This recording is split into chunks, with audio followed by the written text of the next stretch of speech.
Hello friends, कैसे हैं आप लोग। उम्मीद करता हूँ बहुत ही अच्छे, मस्त और ज़बरदस्त होंगे। आज हम लोग शुरू करने वाले हैं एक नया टॉपिक जिसका नाम है टेंस।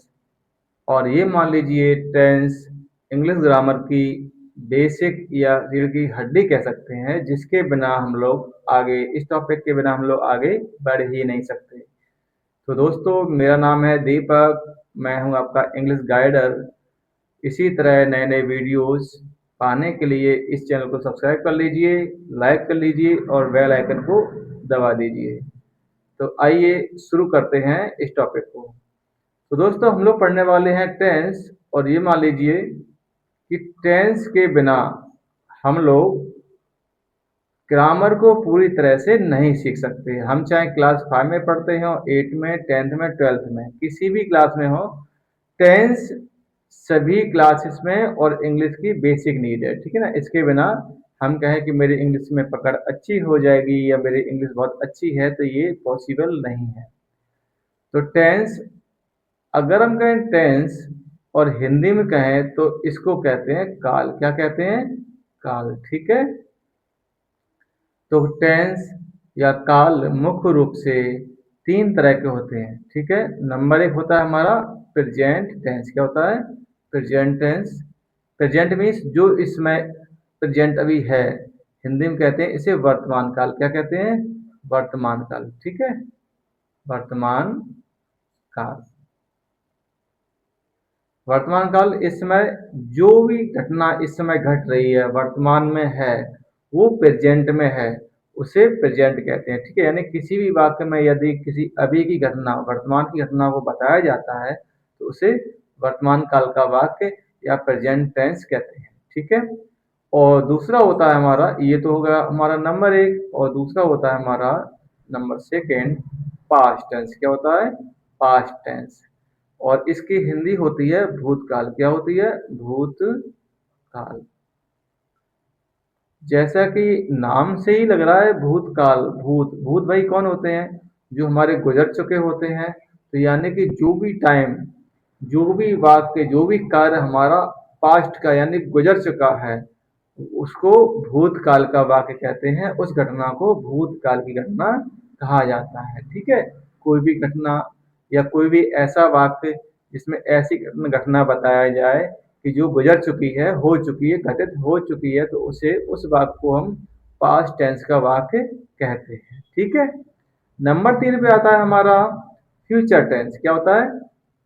Future tense. इसकी हिंदी होती है भविष्य काल। क्या होती है? भविष्य काल। ठीक है। नाम से ही मालूम पड़ रहा है ये भविष्य। भविष्य मतलब क्या होता है कि अभी हम जो वर्तमान में बैठे हैं, इसके बाद जो आगे आने वाला है वो होता है भविष्य काल। ठीक है। जो अभी भविष्य में आने वाला है। ठीक है। तो कोई भी घटना जो अभी घटित हुई नहीं है और ना ही हो रही है, बशर्ते, बल्कि वो भविष्य में होगी। ठीक है। तो ऐसे वाक्यों को या ऐसी घटनाओं को फ्यूचर टेंस यानी कि भविष्य काल की घटना कहा जाता है। ठीक है।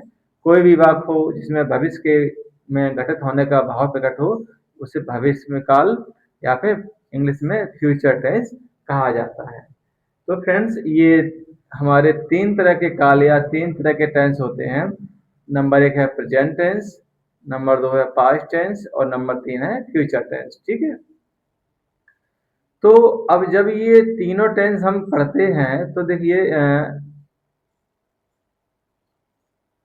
एक मिनट रुकना जरा।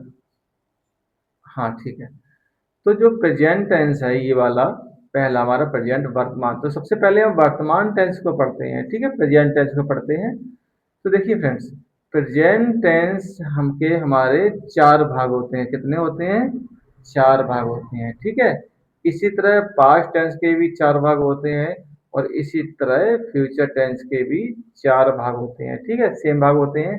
Present indefinite, present continuous, present perfect, present perfect continuous. और यही चार भाग पास्ट में भी होते हैं, indefinite, continuous, perfect, perfect continuous. और यही चार भाग फ्यूचर में भी होते हैं, इंडेफिनिट, कंटिन्यूअस, परफेक्ट और परफेक्ट कंटिन्यूअस। तो इस तरह से हमारे चार ये वाले, चार ये वाले, चार ये वाले, ठीक है ना। यानी तीनों टेंसों के चार चार भाग मिलाकर कुल मिलाकर हमारे 12 टेंस हो जाती हैं, ठीक है। तो अब ये आप घबराइए नहीं कि मतलब ये कि चार चार टेंस कुल मिला के 12 टेंस पढ़ने हैं, ठीक है। कुल मिला के ऐसा नहीं है, आप केवल एक टेंस पढ़ेंगे, उसके चारों भाग केवल हेल्पिंग वर्ब चेंज होती है, कुछ खास चेंज नहीं होता है, ठीक है। अगर आप एक टेंस अच्छे से समझ लेंगे तो बाकी के टेंस आपको आसानी से आ जाएंगे, ठीक है। तो आइए आगे बढ़ते हैं। तो इसी कड़ी में जो प्रेजेंट टेंस है हमारा, और इसके जो चार भाग होते हैं, इस चार भाग में से जो हमारा पहला भाग है उसको हम लोग कवर करते हैं।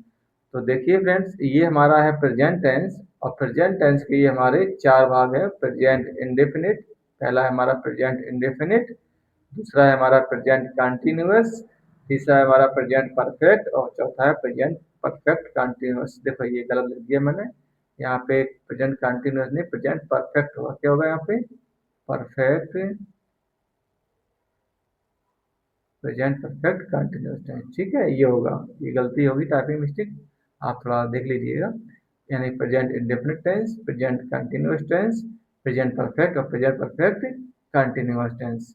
तो अभी हम पढ़ रहे हैं प्रेजेंट टेंस, और ये है प्रेजेंट टेंस के चार भाग। इन चार भागों में हम पहले उठाते हैं सबसे पहले भाग को, ठीक है। यानी कि सबसे, ये जो कुल मिला के 12 टेंस होते हैं, इसमें हमारा पहला टेंस है प्रेजेंट इंडेफिनिट टेंस, ठीक है। इसी तरह हम लोग फिर कंटिन्यूस पढ़ेंगे, फिर परफेक्ट पढ़ेंगे, फिर परफेक्ट कंटिन्यूस का पढ़ेंगे। तो अभी हम पढ़ते हैं, अभी के लिए फिलहाल प्रेजेंट इंडेफिनिट टेंस। तो देखिए, आते हैं हम लोग प्रेजेंट इंडेफिनिट टेंस पे। तो अगर ये 12 तरह के टेंस होते हैं, पहला हमारा है प्रेजेंट इंडेफिनिट टेंस, तो 12 टेंस जो होते हैं उनमें हमारी सबसे इम्पॉर्टेंट चीज ये होती है कि हमें पहचानना होता है कि ये जो कोई बात मान लो किसी ने दे दिया आपको, कोई टेंस बोल दिया, जैसे राम जाता है, वह खाना खा रही है, वह नहा चुका होगा, इस तरह से अलग अलग वाक्य आते हैं। तो सबसे पहला आपका कार्य क्या होता है? उन टेंस को पहचानना होता है। क्या करना होता है? पहचान करना होता है कि ये जो वाक्य है वो किस टेंस का है, ठीक है। तो इसी क्रम में हम प्रेजेंट इंडेफिनिट टेंस की पहचान देख लेते हैं, ठीक है ना। यानी कभी भी इस टेंस का कोई वाक्य आपके सामने हो तो उसको कैसे पहचानेंगे। तो आइए, इसकी पहचान क्या होती है, इसको पढ़ते हैं। जिन वाक्यों के अंत में ता है, ती है, ते हैं, क्या आता है भैया? ता है, ती है और ते हैं, ठीक है, आदि शब्द आते हैं, तो उन वाक्यों को प्रेजेंट इंडेफिनिट टेंस कहा जाता है, ठीक है। अब आप कहें सर ये ता है, ती है, ते है कैसे आते हैं? तो देखो, मैं एक एग्जाम्पल लेता हूँ यहाँ पे। एग्जाम्पल है, एक मिनट ना, एग्जाम्पल हमारा क्या है? अगर मैं लिखूँ यहाँ पे राम जाता है, ठीक है, राम जाता है, ये मान लीजिए एक वाक्य है, ठीक है। अब देखो, इस वाक्य में अंत में क्या लिखा है? ता है। क्या लिखा है? ता है, ठीक है। आगे लिखे, राधा गाना गाती है,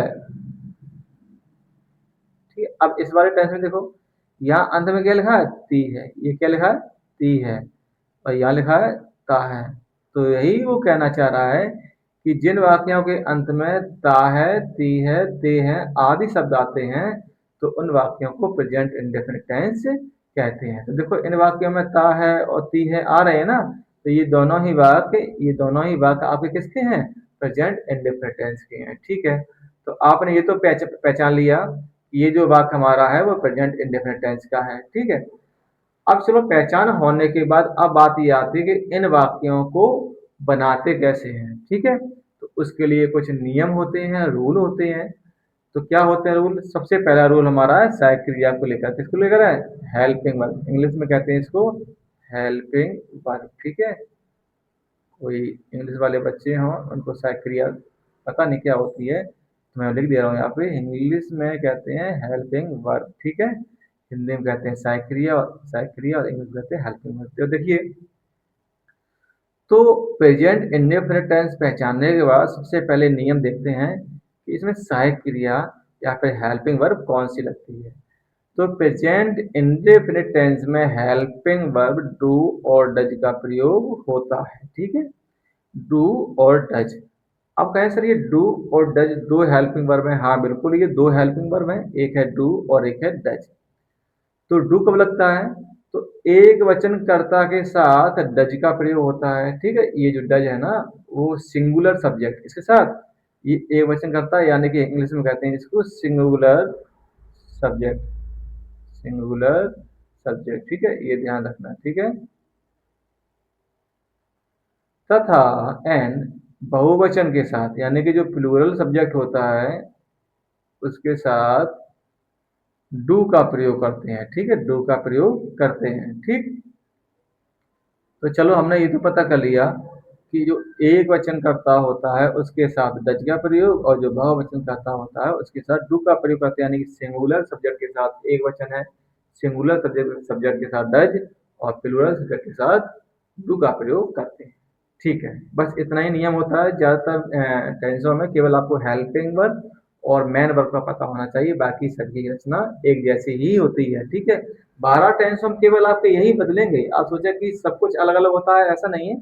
केवल टेंस को पहचानेंगे और टेंस के अकॉर्डिंग आप हेल्पिंग वर्ब का यूज करेंगे, और मेन वर्ब की कौन सी फॉर्म यूज होती है वो करेंगे। ठीक है, आगे देखते हैं। ये लिखा है निर्देश। देखते हैं भाई निर्देश क्या है हमारे लिए, क्या हमारे लिए निर्देश दिया गया है। यहाँ लिखा है साधारण वाक्यों में सहायक क्रिया का प्रयोग नहीं होता है। अच्छा भैया, ये लोग जब सिंपल सेंटेंस होता है, अफर्मेटिव सेंटेंस होता है, साधारण वाक्य होता है, तो उसमें सहायक क्रिया नहीं लगती है। ये लो भाई, टंटा खत्म हो गया।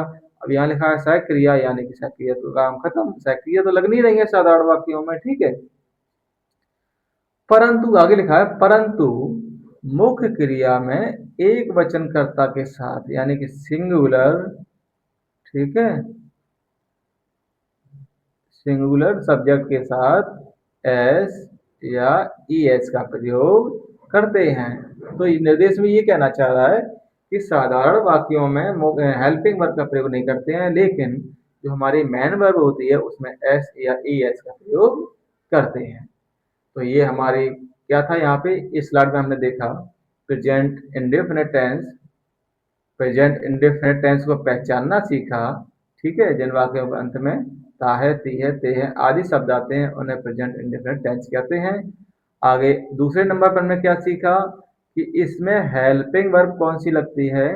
इसमें हेल्पिंग वर्ब लगती है टू और डज। ठीक है, एक वचन के साथ डज और बहुवचन के साथ डू का प्रयोग करते हैं, यानी सिंगुलर के साथ डज और प्लूरल सब्जेक्ट के साथ डू का प्रयोग करते हैं। साथ में यहाँ पे एक निर्देश दिया गया था। क्या दिया गया था? अफर्मेटिव सिंपल, यानी कि साधारण वाक्यों में हेल्पिंग वर्ब का प्रयोग नहीं किया जाता है, बट किंतु परंतु लेकिन मुख्य क्रिया में एक वचनकर्ता के साथ एस या ई एस का प्रयोग करते हैं। तो यहाँ तक तो हमने सीखा टेंस, टेंस क्या होता है, टेंस कौन कौन से होते हैं, ये कितने प्रकार के होते हैं। फिर उन्हीं में से हमने पहला प्रकार लिया है प्रेजेंट इंडेफिनिट टेंस। फिर हमने प्रेजेंट इंडेफिनिट टेंस की पहचान करना सीखा, और उसके कुछ नियम सहायक क्रिया के बारे में सीखे और मुख्य क्रिया के बारे में सीखे। ठीक है, तो आइए आगे आगे चलते हैं, हम देखते हैं कि टेंस को कैसे बनाते हैं। ठीक है, अगर आपको कोई टेंस दिया जाता है तो आप उसको कैसे इंग्लिश में कन्वर्ट करते हैं। तो देखिए फ्रेंड्स, यहाँ पे कुछ लाइन लिखी हुई है। यहाँ लिखी है subject, helping verb, main verb और प्लस ऑब्जेक्टिव और plus dot dot dot dot. ठीक है, अब आपको सर ये क्या लिखा है, रामायण है, महाभारत है, क्या है? कुछ नहीं है बच्चों, ये क्या है देखो। आप दुनिया का कोई भी टेंस हो, चाहे आप 12 टेंस है, 12 में से प्रेजेंट पास्ट फ्यूचर इनके चारों भागों में से कोई सा भी टेंस लेना हो, सबको बनाने की एक फॉर्मेशन होती है। फॉर्मेशन मीन्स रचना, हिंदी में क्या कहते हैं, हिंदी में रचना, क्या कहते हैं, रचना। ठीक है, वो सेम होती है। क्या होती है? सेम। सेम कैसे होती है? सबसे पहले लिखते हैं सब्जेक्ट, ठीक है, फिर लिखते हैं हेल्पिंग वर्ब, क्या लिखते हैं, हेल्पिंग वर्ब, फिर लिखते हैं मेन वर्ब, क्या लिखते हैं, मेन वर्ब, और उसके बाद ऑब्जेक्ट, और उसके बाद जो भी शेष रिमाइंडर बचता है वो यहाँ लिख देते हैं। ठीक है, अब सर कहेंगे कि समझ में नहीं आया, आप यही बोले सर क्या बता रहे हैं। ठीक है, चलो कोई नहीं, मैं एक एग्जाम्पल की सहायता से आपको समझाता हूँ। ठीक है, जैसे अगर मैं यहाँ लिख दूँ मोहन स्कूल जाता है। ठीक है, मैंने एक वाक्य लिखा, क्या लिखा कि मोहन, और मोहन लग गया भाई, चलो ठीक है, मोहन स्कूल जाता है। किस तरह से आपको एक वाक्य दिया गया, ठीक है। अब देखो, सबसे पहला आपका काम होता है कि पहले तो भैया ये देखो ये वाक्य है कौन से टेंस का। चलो भाई, मैंने देखा कि इसमें अंत में लिखा है ता है। क्या लिखा है? ता है। तो भैया पहचान तो हो गई, क्या पहचान हो गई? ये प्रेजेंट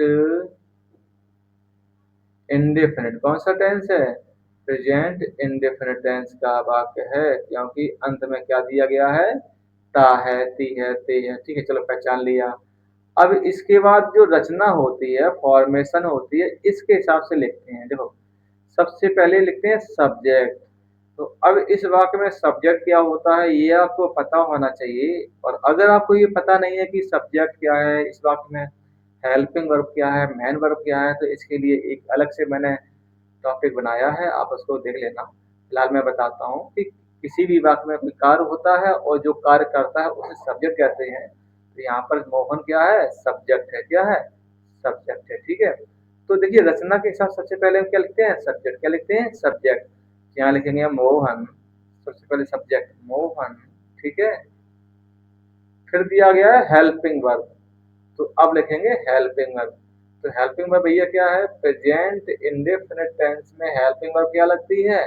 डू, डू और डज का प्रयोग करते हैं। ये आपको पहले बताया है, प्रेजेंट इंडेफिनिट टेंस में डू या डज का प्रयोग करते हैं। लेकिन साथ साथ निर्देश ये भी दिया गया था कि साधारण वाक्यों में सहायक क्रिया नहीं लगाते हैं। ठीक है, ये बताया था, ध्यान हो आपको। देखिए, मोहन स्कूल जाता है, ये हमारा सिंपल सेंटेंस यानी साधारण वाक्य है, तो यहाँ पे हेल्पिंग वर्ब का प्रयोग नहीं करेंगे। तो अब हेल्पिंग वर्ब नहीं लिखेंगे, तो इसके आते हैं आगे क्या है लिखा है फिर यहाँ पे मेन वर्ब, यानी कि अब लिखेंगे मेन वर्ब। तो यहाँ पे मेन वर्ब क्या है? जाना। क्या है? मेन वर्ब, जाना। ठीक है, जाना की स्पेलिंग क्या होती है? गो। क्या होती है? गो। ठीक है, अब मैनुअल लिख लिया, लेकिन साथ में निर्देश ये भी दिया गया था कि एक वचन सिंगुलर सब्जेक्ट हो तो मेन वर्ब में एस या ई एस का प्रयोग करते हैं। तो देखो, मोहन हमारा क्या है? सिंगुलर सब्जेक्ट है ना, तो सब्जेक्ट हमारा सिंगुलर है, तो मेन वर्ब जो गो है इसमें हम क्या जोड़ेंगे? एस या ई एस। तो गो के साथ हम जोड़ देते हैं ई एस। ठीक है, क्या जोड़ा हमने? मोहन गोस। अब मैनुअल लिया, अब इसके बाद क्या बचता है? ऑब्जेक्ट या जो भी बचा बचा हो। ठीक है, तो अब मोहन हो गया, जाता हो गया, अब क्या बचा? स्कूल बचा भाई। ठीक है भैया, स्कूल की स्पेलिंग लिख देते, क्या लिखता? मोहन गोज। अब बचा स्कूल, तो ये लो भैया, गोज टू स्कूल, ये दिया यहाँ पे। ठीक है, ये लो। अच्छा, तो ये हमारा मोहन स्कूल जाता है, तो इसके बदले हमारा टेंस क्या बना? Mohan goes to school. ये हमारा सेंटेंस कंप्लीट हो गया। ठीक है, इसीलिए ये जो फॉर्मेशन यानी जो रचना होती है कि सबसे पहले लिखते हैं सब्जेक्ट, फिर हेल्पिंग वर्ब, फिर मेन वर्ब, फिर ऑब्जेक्ट, फिर जो भी रिमेनिंग से बची है वो यहाँ लिख देते हैं। तो इसको आप कहीं कॉपी में नोट डाउन कर लेना, क्योंकि किसी भी तरह का टेंस हो सबकी रचना इसी आधार पर होती है। बस आपको मुख्य क्रिया पहचाननी होती है, सेंटेंस पहचानना होता है, और हेल्पिंग वर्ब पहचाननी होती है कि किस सेंटेंस में कौन सी हेल्पिंग वर्ब और कौन सी मेन वर्ब लगती है। ठीक है मित्र, तो ये अभी तक हम लोगों ने सीखा यहाँ पर प्रेजेंट इंडेफिनिट टेंस के बारे में, कैसे बनाते हैं, क्या हेल्पिंग वर्ब है, मुख्य क्रिया, ये सब कुछ सीखा। तो आइए कुछ एग्जाम्पल देखते हैं ताकि आपको ये टॉपिक और अच्छे से क्लियर हो जाए। तो फ्रेंड्स, हमने लिए कुछ एग्जाम्पल, तो आइए इन एग्जाम्पल को बनाते हैं, सेंटेंस को कन्वर्ट करते हैं इंग्लिश में और देखते हैं क्या नियम है, कैसे क्या होते हैं, समझते हैं, ताकि ये जो मैंने पढ़ा अभी तक पढ़ा है, आपने डिलीवर किया है, तो आपको अच्छे से और अच्छे से कवर हो जाए। तो देखें, तो हमारे यहाँ पे पहला सेंटेंस है, वह खेलता है। क्या है? वह खेलता है। तो यहाँ पे हम लोगों को सबसे पहले क्या लिखना है? सबसे पहले क्या करना है? पहचान करनी है कि कौन सा टा है। देखिए अंत में आ रहा है ता है। क्या आ रहा है? ता है। यहाँ पे भी देखो ता है, यहाँ भी ता है, तो जिन वाक्यों के अंत में ता है, ती है, ते है आदि शब्द आते हैं उन्हें प्रेजेंट इंडेफिनिट टेंस कहते हैं। तो ये तुमने पहचान लिया। अब ये जो फॉर्मेशन, ये जो रचना है, इसके आधार पर टेंस बनाते हैं ना, तो देखें पहले क्या ले, सबसे पहले लिखते हैं यहाँ पे सब्जेक्ट। क्या लिखते हैं? सब्जेक्ट। ठीक है, तो सब्जेक्ट वह खेलता में जो हमारा सब्जेक्ट क्या है, वो है वह। क्या है? वह। तो वह की स्पेलिंग क्या हो जाएगी? ही। ठीक है, ही। अगला हमारा क्या है? Helping verb. तो देखिए, निर्देश में दिया गया था कि जो साधारण वाक्य हैं उनमें हेल्पिंग वर्ब का प्रयोग नहीं होता है, तो यहाँ पे हेल्पिंग वर्ब का यूज हम लोग नहीं करेंगे। ठीक है, अब अगला हमारा क्या है? Main verb. तो मेन वर्ब हमारा क्या होती है? खेलना। क्या है यहाँ पर? मेन वर्ब खेलना। ठीक है, तो खेलना की स्पेलिंग क्या होती है? प्ले। क्या होती है? प्ले। ठीक है, अब आगे दिया गया है ऑब्जेक्ट या जो भी बच्चा कुछ हो। अब यहाँ पे वाह लिख गया, खेलता, अब कोई बचा तो है नहीं, तो ये हमारा टेंस हो गया। ठीक है, ये कंप्लीट हो गया। लेकिन यहाँ पे एक चीज रह गई है, यहाँ बताया गया था कि जब भी हमारा सब्जेक्ट सिंगुलर हो, कैसा हो? सिंगुलर। ठीक है, तो मेन वर्ब में एस या ई एस का प्रयोग करते हैं। तो ये मेन वर्ब हमारी प्ले है ना, तो इसमें जोड़ेंगे हम एस। ठीक है, एस। तो ये हमारा सेंटेंस बन गया, ही प्लेस। अगला देख लेते हैं। अगला हम लिखा है हमारा, मैं खेलता हूँ।